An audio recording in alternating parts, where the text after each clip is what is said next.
ربی اشرح لی صدری ویسر لی امری واحلل عقدۃ من لسانی یفقہوا قولی۔ اعوذ باللہ من الشیطان الرجیم، بسم اللہ الرحمن الرحیم۔ آج ہم انشاءاللہ سورہ بقرہ کا تیسرا رکوع کریں گے، آیت نمبر 21 سے لے کے 29 تک۔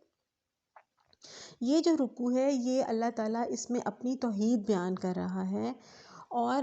اس رکوع میں اللہ تعالیٰ اپنے بارے میں بتا رہا ہے لوگوں کو کہ اللہ تعالیٰ نے کیا کیا کیا ہے، انسان کو کیا کیا دیا ہے۔ اچھا، پورا یہ جو قرآن مجید ہے نا، پورا جو قرآن مجید ہے وہ اس کا جو مین لیسن ہے نا وہ توحید ہے۔ اللہ تعالیٰ، آپ انشاءاللہ تعالیٰ پڑھیں گے کہ جب اللہ تعالیٰ اپنے انبیاء کرام کی بات کرے گا تو بار بار ساتھ بتائے گا کہ ان کو میں نے بھیجا، وہ میرے پیغمبر تھے۔ جب وہ ان کے معجزات بتائے گا تو وہ ساتھ ساتھ یہ بھی بتائے گا کہ وہ میں نے ان کو دیے تھے۔ پھر اسی طرح جب وہ ان کی عظمت کا ذکر کرے گا تو ساتھ ان کو یہ بھی بتائے گا کہ یہ ہمیں یہ بھی بتائے گا اللہ تعالیٰ کہ وہ میری پیروی کرنے والے تھے۔ یعنی یہ کیوں اللہ تعالیٰ کرے گا؟ یہ اللہ تعالیٰ اس لیے کرے گا کہ کہیں لوگ گمراہ نہ ہو جائیں، لوگ بھٹکے نہیں اور لوگ ان کو نہ ماننا شروع کر دیں، کیونکہ جو اللہ تعالیٰ تو ہمیں دکھائی نہیں دیتا نا، لیکن جو نیک لوگ ان کو دکھائی دیتے تھے پہلے جو وقتوں میں۔ تو جب نیک لوگ آپ کے سامنے دکھائی آپ کو دیتے ہیں، وہ آپ کو معجزات دکھا رہے ہوتے ہیں، تو انسان ایک کمزور ہے نا اندر سے، تو وہ خود بخود ان کی طرف جھکتا ہے کہ شاید ہمارے سارے مسئلے یہی لوگ حل کر دیں گے، اللہ کو بھول جاتا ہے۔ تو اللہ تعالیٰ بار بار قرآن میں اس چیز کو بتاتا ہے کہ اس دنیا میں چلا رہا ہوں، اس دنیا کا خالق میں ہوں، اس دنیا میں جو کچھ ہو رہا ہے یعنی اللہ تعالیٰ کا اختیار ہے، اللہ تعالیٰ ہر چیز پہ قادر ہے۔ یہ ہے اس پورے قرآن مجید کا جو ہے نا لیسن ہے۔ اب ہم آیات کا آغاز کرتے ہیں، بسم اللہ الرحمن الرحیم۔ اللہ تعالیٰ آیت نمبر 21 میں کہہ رہے ہیں کہ لوگوں، بندگی اختیار کرو اپنے اس رب کی جو تمہارا اور تم سے پہلے جو لوگ گزرے ہیں ان سب کا خالق ہے، تمہارے بچنے کی توقع اسی صورت ہو سکتی ہے۔ اچھا، اب اس میں اللہ تعالیٰ بتا رہے ہیں لوگوں کو کہ اللہ تعالیٰ نے ہمیں بھی پیدا کیا اور ہم سے پہلے لوگوں کو بھی پیدا کیا۔ یہ بات اللہ تعالیٰ کیوں کہہ رہے ہیں؟ یہ بات اللہ تعالیٰ اس لیے ہی کہہ رہے ہیں کہ لوگ اس ٹائم ان وقت میں یہی کر رہے تھے نا کہ جو مطلب پوجنا شروع کر دیتے تھے، بت بنانا شروع کر دیتے تھے وہ جو ان سے پہلے لوگ گزرے تھے، یعنی جو ان کے جو آباء و اجداد ہوتے تھے، کافروں کے، مشرکین کے جو آباء و اجداد تھے، وہ یہی تھے نا کہ ان میں جو نیک لوگ ہوتے تھے ان کے بت بناتے تھے، ان کو پوجنا شروع کر دیتے تھے۔ تو اللہ تعالیٰ یہ بتانے کی کوشش کر رہے ہیں کہ جن کو تم پوجتے ہو ان کو بھی میں نے ہی پیدا کیا تھا۔ اور پھر آگے اللہ تعالیٰ کہہ رہے ہیں کہ ایسا مت کرو، بچ جاؤ ان چیزوں سے۔ جیسے جیسے ایک ماں اپنے بچے کو سمجھاتی ہے کہ بچ جاؤ، یہ مت کرو، اس طرح نہ کرو۔ اس وقت جس دن قیامت کے روز اس ٹائم پہ بخشش نہیں ہونی ہے، اس ٹائم پہ یہ چیزیں اللہ تعالیٰ نے معاف نہیں کرنی، شرک معاف نہیں کرنا۔ اچھا، اس چیز کی نا ایک مثال میں آپ کو اور بھی دیتی ہوں کہ جیسے ایک بچہ ہے نا، وہ اپنی ماں سے بار بار کوئی چیز مانگتا ہے اور ماں اس کو نہیں دیتی ہے، کیونکہ ماں جو ہے وہ بہتر سمجھتی ہے اپنے بچے کے لیے کہ اس نے وہ چیز اس کو کیوں نہیں دینی ہے۔ تو اور اگر اس گھر میں اس کی کوئی سہیلی آ جاتی ہے اور وہ بچہ اپنی اس سہیلی سے کہتا ہے کہ میری ماں تو مجھے یہ چیز نہیں دے رہی، آپ مجھے یہ چیز دے دیں، تو آپ یہ دیکھیں کہ اس ماں کے دل کو کتنی تکلیف پہنچے گی کہ میں نے اگر بچے کو نہیں دیا تو بچے نے مجھے چھوڑ کے دوسرے سے مانگنا شروع کر دیا۔ یہی صورتحال ہے۔ اسی طرح اللہ تعالیٰ کو برا لگتا ہے کہ جب ہم اللہ کو چھوڑ کے کسی اور سے مانگتے ہیں، تو یہ چیز اللہ کو گوارا نہیں۔ اللہ تعالیٰ کہتا ہے میں ہر چیز معاف کر سکتا ہوں لیکن شرک نہیں معاف کر سکتا۔ اچھا، اب آیت نمبر 22 میں اللہ تعالیٰ اپنی تخلیق کا ذکر کر رہے ہیں کہ وہی تو ہے جس نے تمہارے لیے زمین کا فرش بنایا، آسمان کی چھت بنائی، اوپر سے پانی برسایا اور اس کے ذریعے سے ہر طرح کی پیداوار نکال کر تمہارے لیے رزق وہاں پہنچایا۔ بس جب تم یہ جانتے ہو تو دوسروں کو اللہ کا مد مقابل نہ ٹھہراؤ۔ یعنی اللہ تعالیٰ یہی کہہ رہے ہیں نا کہ تمہارے تو سامنے سارے ثبوت ہیں کہ کیسے زمین جو ہے اس پہ تم گھر بناتے ہو، آسمان ہے وہ تمہارے لیے ایک پورا سائبان ہے، کیونکہ اللہ تعالیٰ نے نا یہ بڑی حفاظت بنائی ہوئی ہے، آسمان کا جو سارا اسٹرکچر بنا ہوا ہے نا، یہ اللہ تعالیٰ کے لیے ہمارے لیے یہ ایک بڑا وہ حفاظتی چھت ہے ہماری۔ اور اسی طرح جس طرح اللہ تعالیٰ ہمیں رزق فراہم کرتا ہے، تو اللہ تعالیٰ کہہ رہا ہے کہ یہ سب چیزیں تو تم دیکھ رہے ہو، پھر تم دوسروں کو میرا مد مقابل کیوں ٹھہراتے ہو؟ پھر آگے اللہ تعالیٰ کہہ رہے ہیں، اور اگر تمہیں اس امر میں شک ہے کہ یہ کتاب جو ہم نے اپنے بندے پر اتاری ہے یہ ہماری ہے یا نہیں، تو اس کے مانند ایک ہی صورت بنا لو، اپنے سارے ہم نواؤں کو بلا لو، ایک اللہ کو چھوڑ کر باقی جس کی چاہو مدد لے لو اگر تم سچے ہو۔ اچھا، اب اس چیز کے پیچھے یہ ساری بات ہے کہ وہ جب ہمارے نبی صلی اللہ علیہ وآلہ وسلم آیات پڑھ کے سناتے تھے مشرکین کو اور لوگوں کو، تو وہ مطلب یہ جو قرآن مجید ہے نا، اس کی جو لینگویج ہے، یہ ایک بڑی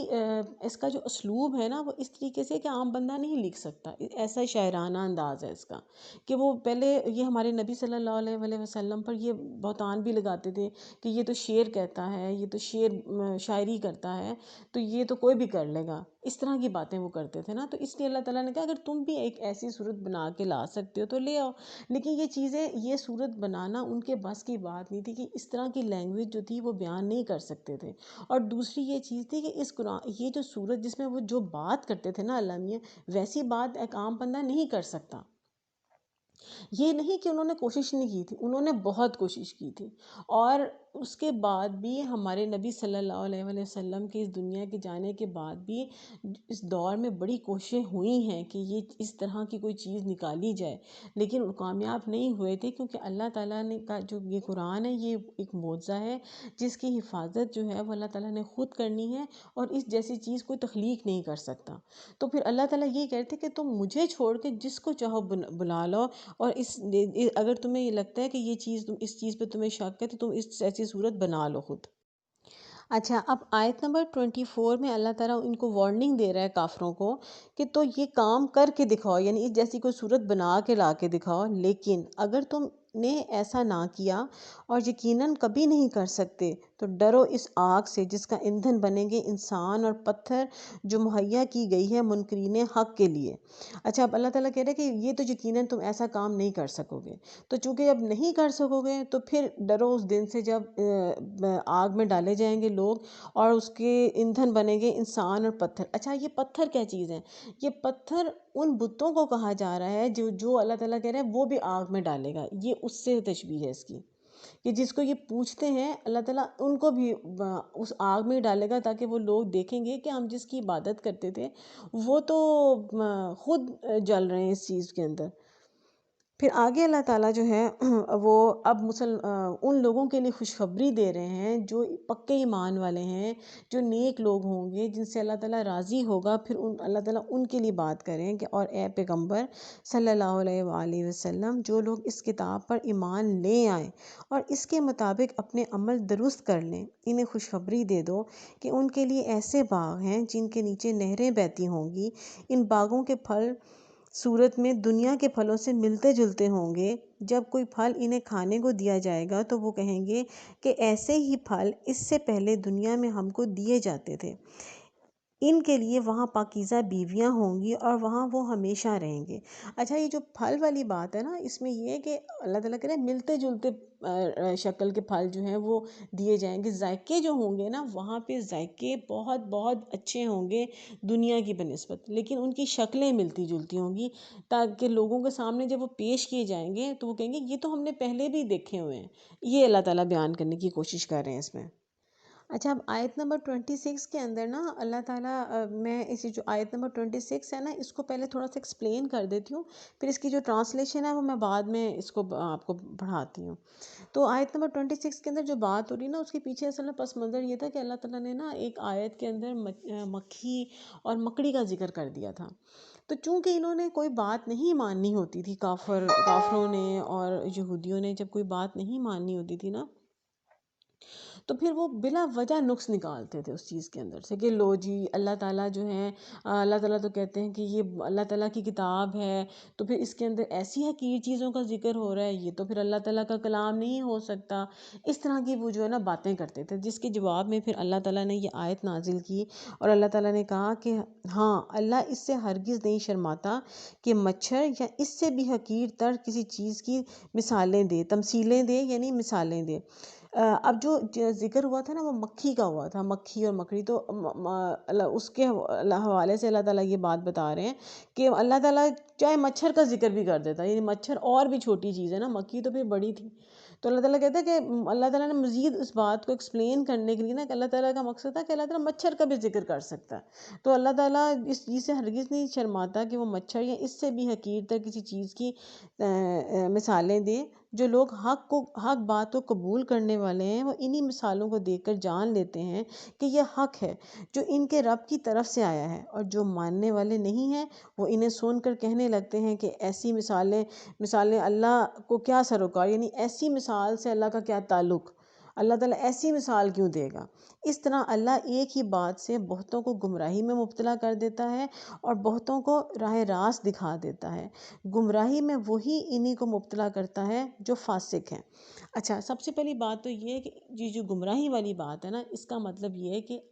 جب اللہ تعالیٰ کوئی چیز بیان کرتا ہے یا اللہ تعالیٰ کوئی احکامات دیتا ہے، تو جو لوگ اس کو سمجھ لیتے ہیں، مان لیتے ہیں، جو ہدایت حاصل کرنا چاہتے ہیں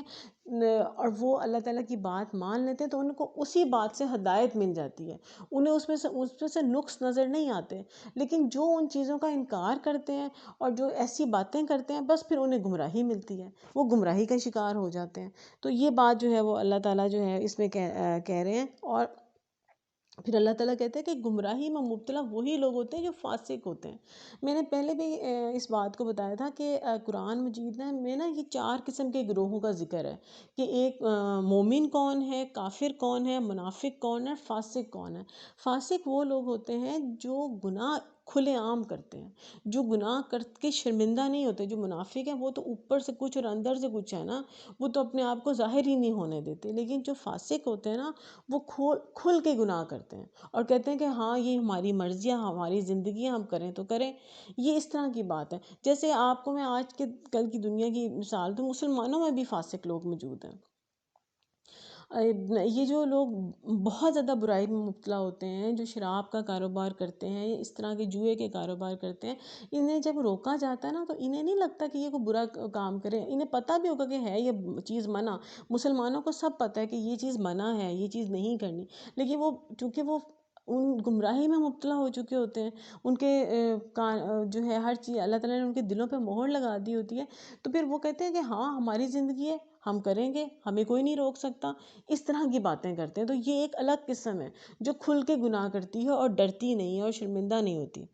اچھا، اب یہ جو آگے آیات آ رہی نا، آیت نمبر 27 اور 28، اس کے اندر اللہ تعالیٰ بیسکلی کا جو بیسک بات ہے نا، وہ یہ ہے کہ جب اللہ تعالیٰ نے اس دنیا میں انسان کو بھیجا ہے نا، اس سے پہلے تمام ارواح جو ہیں اللہ تعالیٰ نے آسمان پر تخلیق کر لی تھی، اور ان سے عہد لیا تھا اللہ تعالیٰ نے، اور ہم نے اللہ تعالیٰ سے یہ وعدہ لیا تھا کہ یا اللہ کہ تو ہی ہمارا رب ہے، ہم تیری ہی عبادت کریں گے اور ہم کسی اور کی پرستش نہیں کریں گے، یہ ہم نے وعدہ لیا تھا، لیکن وہ وعدہ جو ہے ہم بھول گئے ہیں۔ تو اللہ تعالیٰ جو ہے نا اس کا ذکر کر رہے ہیں اس آیت میں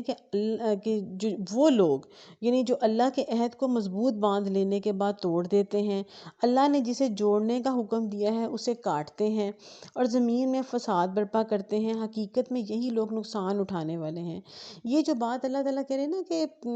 اللہ نے جسے جوڑنے کا حکم دیا ہے اسے کاٹتے ہیں، کیا جوڑنے کا حکم دیا اللہ تعالیٰ نے رشتے جوڑنے کا حکم دیا ہے۔ اللہ تعالیٰ کہتے ہیں صلہ رحمی کرو، تعلقات کو ختم نہ کرو۔ یہاں پہ پھر یہ ہوتا ہے نا کہ جو لوگ فساد برپا کرتے ہیں، وہ دولت کی خاطر بھائی بھائی کو مار دیتا ہے، ایک قبیلہ دوسرے قبیلے کو مار دیتا ہے۔ اللہ تعالیٰ کو فساد پسند نہیں ہے، اللہ تعالیٰ کو امن پسند ہے، محبت پسند ہے، اور اللہ تعالیٰ چاہتا ہے کہ ہر بندہ دوسرے سے پیار کرے۔ پھر آگے اللہ تعالیٰ آیت نمبر 28 میں کہہ رہے ہیں کہ تم اللہ کے ساتھ کفر کا رویہ کیسے اختیار کرتے ہو، حالانکہ تم بے جان تھے، اس نے تم کو زندگی عطا کی، پھر وہی تمہاری جان سلب کرے گا، پھر وہی تمہیں دوبارہ زندگی عطا کرے گا، پھر اسی کی طرف تمہیں پلٹ کر جانا ہے۔ اچھا، یہ جو آیت ہے نا، اس کا مطلب یہ جو ہے، اس کے پیچھے کہ اللہ تعالیٰ نے انسان کو 2 دفعہ زندگی اور 2 دفعہ جو ہے وہ موت عطا کرنی ہے۔ ایک زندگی اللہ تعالیٰ جو ہے، اللہ تعالیٰ نے جو سب سے جب ارواح بنائی تھی نا، تو ان سے عہد لے کے پھر ان کو سلا دیا تھا. پھر اللہ تعالیٰ نے اس دنیا میں ان کو زندہ کیا. پھر جو پہلی دفعہ سلایا تھا وہ ہماری پہلی موت تھی. جو پہلی دفعہ زندہ کر کے اللہ تعالیٰ نے سلایا تھا نا آسمان پہ، وہ ہماری پہلی موت تھی. اب پھر اللہ تعالیٰ نے ہمیں دوبارہ زندہ کیا ہے. اب اللہ تعالیٰ ہمیں دوبارہ مارے گا، وہ ہماری دوسری موت ہوگی، اور پھر ہم قیامت والے دن دوبارہ اٹھائے جائیں گے. تو اللہ تعالیٰ اس بات کا ذکر کرے کہ اس طرح انسان کی دو زندگیاں اور دو موتیں اللہ تعالیٰ کی طرف ہوں گی، اور آخر کار انسان نے اللہ ہی کی طرف پلٹ کر جانا ہے. پھر آگے آیت نمبر 29 میں اللہ تعالیٰ کہہ رہے ہیں وہی تو ہے جس نے تمہارے لیے زمین کی ساری چیزیں پیدا کی، پھر اوپر کی طرف توجہ فرمائی، اور 7 آسمان استوار کیے، اور وہ ہر چیز کا علم رکھنے والا ہے. یعنی پھر اللہ تعالیٰ دوبارہ سے اپنی تخلیق کا ذکر کر رہے ہیں کہ وہی ہے جس نے سب کچھ کیا ہے، وہی ہر چیز پہ قادر ہے. کیوں ہم کسی اور کی طرف دیکھتے ہیں؟ کیوں ہم کسی اور کی پرستش کرتے ہیں؟ کیوں ہم کسی اور سے مانگتے ہیں؟ جزاک اللہ خیر.